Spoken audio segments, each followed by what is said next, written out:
So anyways, yes, the match overall just sucked.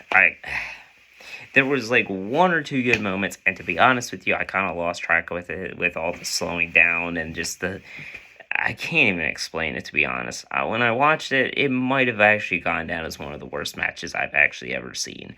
Because I've seen some not so good matches, to be honest with you, with men's matches. This is just me, personally, not a huge fan of Alpha Academy. Kind of think they're not that good. American Made, like tag team matches, it's just not really my thing. Definitely more of a singles guy. I mean, I watch it. It is what it is. But with that being said, I've seen lots of not so good matches. This one is probably right now the worst match I've ever seen. Like 1 out of 5. 1 out of 5. The ending was awful. It just, the word I could just think is sucked. I literally sat there and was like, this sucks.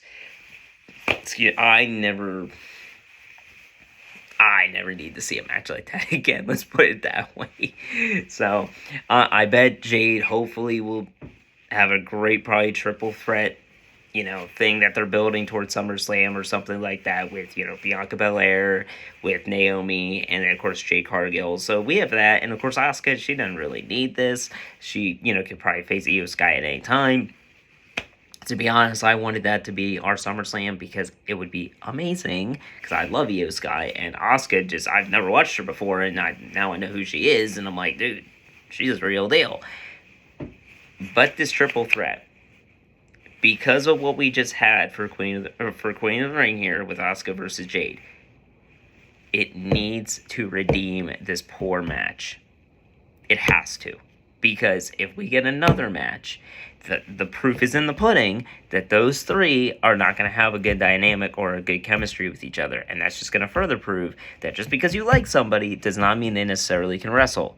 Okay, now I know you're probably like, oh, Super Cody and other stuff. Like, come on, guys. Like, come on. I understand people say he's the most over babyface, but I could say the same thing for Roman Reigns. More on that in a minute. Last match. It was good. Let me just preface. It was a good match. They have fantastic chemistry. CM Punk versus John Cena. I predicted Cena would win. Pretty much most people did. So, at the end of the day, I believe that would be 3-3. So, out of 6 matches, I broke 500. So, felt good overall about that. Probably could do better in the future. Funny, I got both women's matches wrong. So, clearly I'm not understanding something. So, Cena won. It's pretty obvious.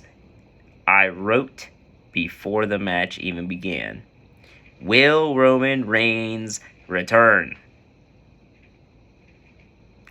The answer is no. And I'm sitting here going, why? Why is Roman Reigns not coming back? Like, we need Roman Reigns to get his butt back in the WWE. And then, the next thing I wrote next to it, wasted ending. Now, the build-up to this was great. Of course, we had the John Cena Pipe Bomb 2.0. We had, basic Punkonomics, which was great. I mean, these guys were just roasting the crap out of each other. That's what kills me. They had great promos. Okay? You had great promos, great chemistry in the ring. People are talking about a possible face turn for John Cena. We'll see. I don't know. I personally am okay with him staying a heel. Whatever. We'll see. There were cool moments in the match. But that was because it was between Punk and Cena with their history. So you could kind of feel some things. I kind of felt like they held Punk back a little bit. I wish that I was seeing a little bit more ferocity out of Punk. Because I've seen matches with Punk and I've seen older matches of Punk. And it's not like his body has changed that much. Kind of wish I would have seen more reminiscence of 2011 Punk. Didn't really get that. When it comes to them facing each other, 4 out of 5. I'll give it 4 out of 5. There was just that little bit. But the part that gets me, though, and this is mainly why it gets a 4 out of 5, and it's unfortunate, it's because it's part of the match.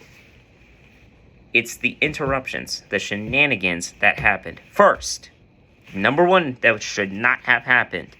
Seth Rollins, Seth freaking Rollins, should not have come out with the Money in the Bank briefcase. That should not have happened. WWE, you might see this video, you might not. Here's the voice of a concerned fan. Do not bring out Seth Rollins in this manner. Okay, he's the number one heel. I don't care if anybody says Cena is. That's your opinion, okay? Seth Rollins cannot, in that moment, be the one to come out. It should have been Roman Reigns. That is a fact. Because the dynamic of Seth Rollins right now does not make sense going into SummerSlam. In fact, I'm okay with him not even having a match for SummerSlam. Okay? I wanted him. This is my prediction, okay? And I've told friends this, and they can vouch for me. My prediction right now for SummerSlam, the main event, which was leading to this, I think some people saw it. Rhodes versus Cena. Cena probably a face turn. We'll see, whatever. Rhodes beats Cena, gets the Undisputed Belt back. Rollins cashes in on him. Like, it just does. And the faction comes in there. Now what do we do? Because if we have a Roman Reigns return at SummerSlam, there is no build-up. Because Cena's already picking who he's facing. In the long run, Roman Reigns showing up at SummerSlam is stupid. Because I guarantee you, Crown Jewel is where he's going to face him. He's not going to face him at Clash in Paris. That's not happening. That PLE doesn't even seem to be on the radar of WWE. Like, it's going to happen, but it doesn't seem like they're actually caring about it. So, I don't understand. Crown Jewel, I believe, is going to be in October. And, of course, then you have Survivor Series, and I'm just like, what are we even gonna do with that?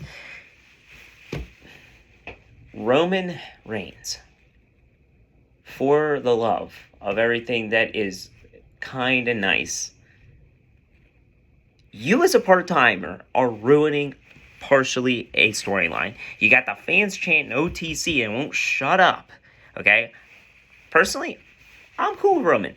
I don't personally fully like him, but I don't hate him. But the thing is, his part-timership here is just proving yet again. I don't care, like that time you said to Rollins, I work 10 times less and you make 10 times more. And you're 10 times less reliable, okay? And as a fan, the best ability is availability. And I'm sorry, but if you're just going to not show up, at least this man's showing up. I'm just saying, even if the storyline's not the greatest, at least he showed up. Not showing up to this, it might, I'm not going to say have catastrophic effects, but it's going to stunt storytelling. Because I don't want Roman Reigns versus Cena just be a throwaway match.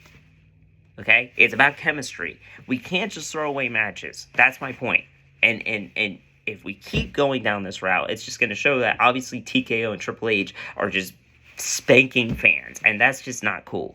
And this is coming from someone who's new to it and already sees that. So please, just we gotta tighten the buckle a little bit on this. I thought it was cool seeing Sami Zayn and Penta. Obviously, Penta was interrupting on Raw and other stuff like that with the Seth Rollins faction. It just felt like a big distraction. That's why it gets a 4 out of 5. You had the whole thing with Roman Reigns not showing up, and Penta and Zayn. I'm like, I understand they threatened them. They already had some matches. Now they're having a tag team match on Raw. I guess we're going to find out. We'll see. So, quick prediction. I think Penta and Sami Zayn, they'll probably lose, I feel like is what's going to happen. They might win. We'll see. But personally, I think they're going to lose. When you got Rusev versus Sheamus, I believe Sheamus is going to win. I just simply think that Sheamus, they're going to try to push him a little bit.